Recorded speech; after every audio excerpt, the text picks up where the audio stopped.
Raja Tentara Bayaran. Bab 87. Merasakan perubahan kekuatan pria burka, Shen Lian memahami bahwa dia seharusnya mempertahankan kekuatannya selama pertarungan pertama. Faktanya, itu bukan kesalahan pria burka. Menghadapi Shen Lian, seseorang yang baru saja bersentuhan dengan dunia seni bela diri, tidak mungkin dia menggunakan seluruh kekuatannya dari awal. Kekuatan internalnya cukup untuk memberikan wajah Shen Lian. Namun, Shen Lian adalah sebuah anomali. Meskipun dia baru saja menjadi murid dan baru berlatih dalam waktu yang singkat, dia sekarang tidak hanya memiliki kekuatan internal, tetapi juga memiliki kesempatan yang diberikan Tuhan berupa pil pengembalian besar.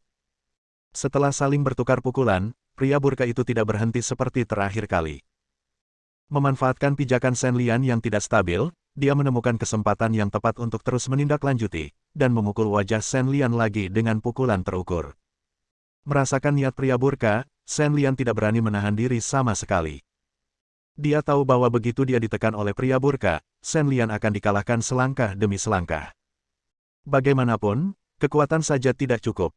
Jika terjadi kesalahan dalam pertempuran, Shen Lian tidak akan bisa melawan. Meski tubuhnya tidak stabil, kecepatan reaksi Shen Lian tidak lambat sama sekali. Saat ini, ada dua pisau terbang lagi di tangannya. Dia memegangnya erat-erat dan menusuk pria berburka itu dengan pukulan punggung tangannya. Pria itu mengerutkan kening. Shen Lian jelas menukar luka dengan luka. Karena pukulan pria burka itu sangat kuat, jika Shen Lian melakukan konfrontasi yang tergesa-gesa, hasilnya tentu saja adalah kekalahan. Tapi Shen Lian sebenarnya dia tidak memilih itu. Belati di tangannya menutup mata terhadap tinju kuat itu dan menusuk langsung ke jantung pria burka itu. Langkah semacam ini adalah langkah yang tidak berdaya bagi Shen Lian, tetapi bagi pria burka, dia tidak mau menerimanya. Keahliannya lebih kuat dari Shen Lian, jadi dia seharusnya lebih unggul. Jika dia dan Shen Lian bertarung dengan cara ini, kedua belah pihak akan kalah, dan itu sama sekali tidak diperlukan serangannya, dan menamparnya dengan punggung tangannya. Dia menyentuh lengan Shen Lian. Dalam kontak singkat ini, serangan pria burka tidak berhasil, tetapi bagi Shen Lian, hal itu tidak menguntungkan sama sekali. Pria berburka yang terpaksa mengubah gerakannya bisa dikatakan telah mengambil tindakan dengan kebencian. Telapak tangan yang ditamparnya di lengan Shen Lian sangat kuat. Untungnya, lengan kiri Shen Lian lah yang telah diberi nutrisi oleh Great Return Pill dan digantikan dengan tangan kanannya. Shen Lian memperkirakan saat ini, lengannya mungkin patah. Setelah memblokir serangan pria burka, Shen Lian akhirnya menstabilkan sosoknya. Meski tangan kirinya mati rasa akibat pemukulan, dia tidak terluka sama sekali. Terbang kembali dengan cepat, membuat jarak antara dirinya dan pria berburka. Shen Lian diam-diam menggoyangkan lengan kirinya, mendesah bahwa kesenjangan dalam keterampilan benar-benar tidak berdaya. Seperti kata pepatah, satu kekuatan bisa mengalahkan 10 musuh. Ini adalah kebenaran abadi. Jika pria berburka lebih kuat dari dirinya, kekuatan penghancur antara tangan dan kakinya secara alami akan lebih besar dari dirinya. Jika Anda mau untuk mengalahkan musuh memang tidak semudah itu. Untungnya, Shen Lian memiliki baju besi pedang terbang di tubuhnya. Untuk pukulan tadi, jika Shen Lian tidak memiliki senjata tajam di tangannya, dia akan ditekan oleh pria berkerudung itu dan tidak akan bisa melawan. Huff, Shen Lian, menurutmu apakah aku tidak bisa melakukan apapun padamu dengan hukuman seperti ini? Melihat pisau terbang di tangan Shen Lian dengan dingin, pria berjubah itu berkata dengan ringan. Permainan sembrono Shen Lian barusan memang memblokir serangan dari pria berburka, tapi itu tidak benar-benar membuat pria berburka tidak berdaya. Tentu saja, Shen Lian tidak memiliki gagasan seperti itu. Jika kesenjangan dalam keterampilan dapat diatasi dengan mudah, lalu siapa yang akan bekerja keras sepanjang hari berlatih Ki? Keterampilanku tidak sekuat milikmu, jadi tentu saja aku hanya bisa menggunakan cara ini. Jika dirasa tidak layak, kenapa tidak berbalik dan pergi saja? Kami tidak punya keluhan dan tidak perlu bertarung sampai mati. Di sini, Shen Lian juga sangat berterus terang. Ketika dihadapkan pada pertanyaan pria burka, Shen Lian tidak menghindar sama sekali dan berbicara terus terang. Pada titik ini, pemikiran terakhir Shen Lian tentu saja adalah untuk tidak bertarung. Saat itu adalah karena dia tertangkap basah. Dengan keterampilan pria berjubah, jika dia sudah bersiap sebelumnya, akankah strateginya bertukar cedera demi cedera masih efektif? Sulit dikatakan, sampai saat ini lengan kiri Shen Lian masih terasa sakit. Jika kamu benar-benar tidak ingin berkelahi, berikan saja itu padaku. Saat dia mengatakan itu, pria berburka itu menoleh dan melihat informasi tidak jauh dari situ. Saat pandangannya beralih, Shen Lian juga melihat informasinya. Karena keduanya telah bertarung 2 kali, lokasi informasinya sekarang berada di antara Shen Lian dan pria berburka. Karena perhatian mereka terfokus satu sama lain sekarang, Shen Lian dan pria burka itu sepertinya telah melupakan barang utama yang menyebabkan perselisihan di antara mereka. Bagaimana pria berburka bisa menunggu lebih lama lagi setelah dia bereaksi? Dia segera berhenti peduli pada Shen Lian dan bergegas ke arah informasi. Shen Lian, yang berpikir bahwa dia akan melakukan ini, tentu saja tidak berani menjadi terlalu besar dan terbang ke depan untuk menghentikannya. Pria berjubah itu sudah lebih kuat dari Shen Lian. Jika dia diizinkan mendapatkan informasi, Shen Lian benar-benar tidak akan bisa mempertahankannya. Justru karena keterampilannya yang cukup kuat, pria berkerudung yang bergerak lebih dulu saat ini sudah bergegas ke depan Shen Lian, dan sudah terlambat untuk menghentikannya. Untungnya, Shen Lian menjadi bijak dalam tergesa-gesa dan menembakkan pisau terbang di tangan kanannya, memunculkan seberkas cahaya dan menusuk langsung ke arah Data. Pada saat ini, pria burka juga berada dalam dilema. Melihat informasi di depannya, tetapi tidak dapat memperolehnya, dia berhenti sebentar dan menghindari pisau terbang Shen Lian, tetapi dikejar oleh orang lain jika diabaikan, laki-laki berburka dengan punggung terbuka lebar pasti akan terluka karenanya. Setelah berbalik untuk menangkis serangan Shen Lian, pria burka itu harus melepaskan gagasan untuk mengambil informasi dan mulai bertarung dengan Shen Lian lagi. Dengan keahliannya yang mendalam, pria berburka itu meredakan serangan Shen Lian yang menukar luka dengan luka lagi dan lagi. Dia menjadi semakin tenang saat dia bertarung. Karena pada saat ini, Shen Lian sudah menyadari bahwa miliknya sendiri kekuatan internal secara bertahap tidak mampu mengimbangi. Tidak ada yang bisa dilakukan mengenai hal itu. Meskipun Shen Lian sangat berbakat dan kualitas energi internalnya juga sangat tinggi, bagaimanapun juga, keterampilannya masih dangkal bertahun-tahun, setelah menggunakan energi internal berintensitas tinggi, kekuatannya akan berkurang. Melihat Shen Lian sudah dalam kondisi menurun, pria berburka memiliki senyuman di wajahnya. Setelah mereka berdua bertukar lebih dari selusin gerakan, pria berburka menemukan momen yang tepat dan menyerang dengan telapak tangan yang kokoh. Dia memukul dada Shen Lian dan menjatuhkannya kembali. Shen Lian, yang dipukul di bagian vital, hanya merasakan sakit yang membakar di dadanya, dan tidak bisa menahan seteguk darah yang muncrat. Jelas, telapak tangan ini menyebabkan dia mengalami luka dalam yang serius. Bab 88. Meskipun dia terluka, Shen Lian masih memblokir upaya pria burka untuk merebut informasi pada saat kritis. Shen Lian, apakah masuk akal bagimu melakukan ini? Ada sedikit keraguan dalam kata-kata pria burka itu, dan dia memandang Shen Lian yang berdiri di depannya dan bertanya. Memang benar, meskipun Shen Lian berhasil memblokir jejak pria berburka, itu tidak ada artinya secara praktis. Sekarang Shen Lian terluka, pria berburka tidak perlu khawatir sama sekali. Selama Shen Lian terbunuh, segalanya akan jatuh secara alami di tangannya. Shen Lian tidak menjawab pertanyaan pria berburka itu karena dia sekarang memiliki beberapa masalah di tubuhnya.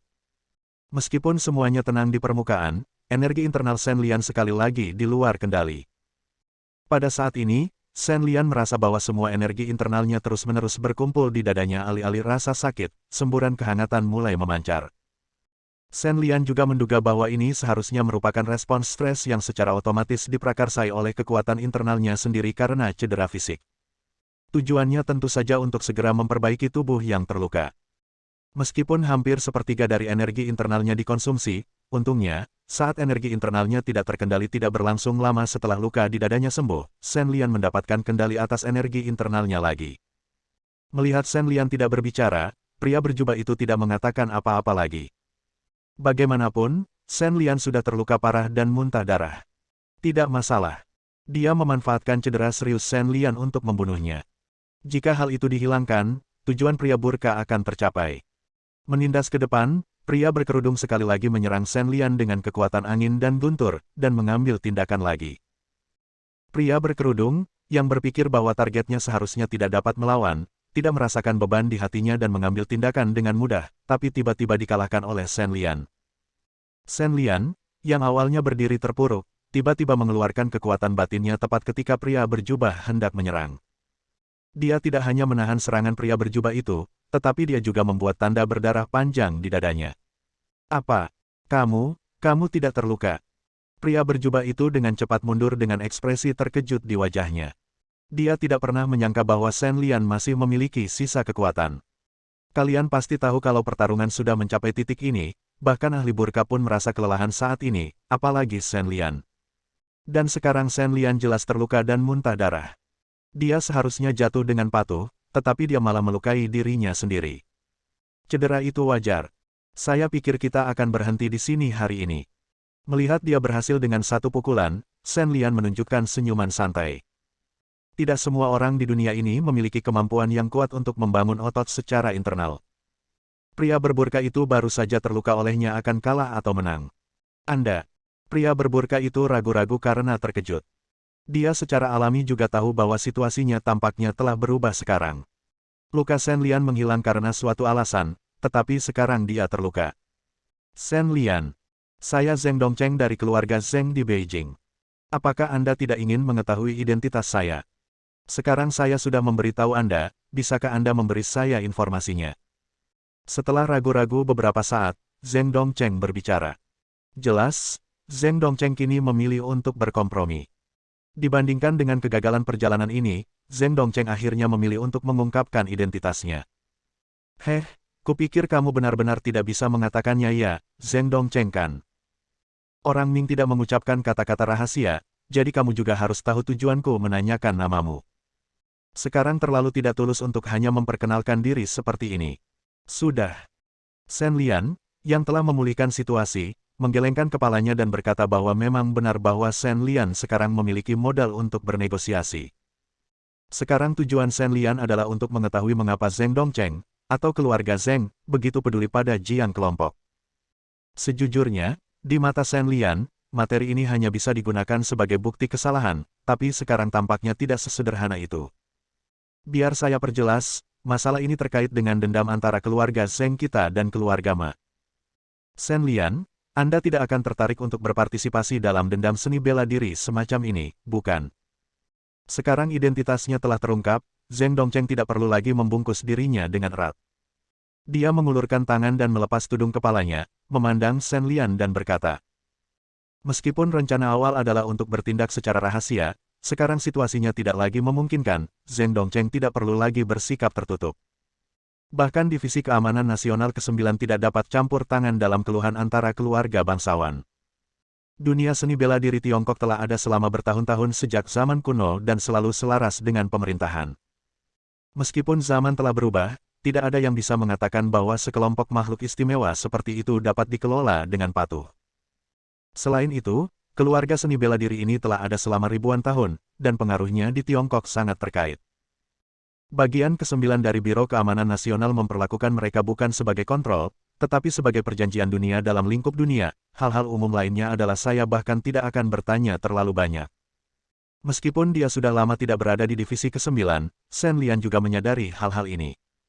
Aturan seni bela diri ditetapkan oleh sekte besar keluarga aristokrat ini. Entah Anda akan hidup atau mati, atau akan ada seseorang yang lebih kuat. Kekuatan keluar untuk menengahi. Oleh karena itu, aturan dunia seni bela diri dapat dikatakan sangat kompleks, tetapi sederhananya, aturan tersebut juga sangat sederhana. Siapapun yang memiliki kekuatan luar biasa memiliki keputusan akhir. Saya benar-benar tidak ingin terlibat dalam dendam Anda, dan saya bahkan tidak ingin mengetahuinya. Saya benar-benar dapat memberi Anda informasi ini, tetapi ada satu hal lagi yang ingin saya diskusikan dengan Anda. Berkata dengan keras. Bagaimana mungkin Shen Lian, yang tidak gila atau bodoh, mau terlibat dalam dendam keluarga bangsawan yang tidak ada hubungannya dengan dia? Hanya saja dia dan keluarga Zheng memang punya satu hal yang perlu diselesaikan. Aku tahu, yang kamu bicarakan seharusnya tentang membunuh anggota keluarga Zheng kita, kan? Zheng Dongcheng mengangguk sambil berpikir ketika mendengar kata-kata Shen Lian. Jelas, keluarga Zheng masih mengetahui sesuatu tentang Shen Lian.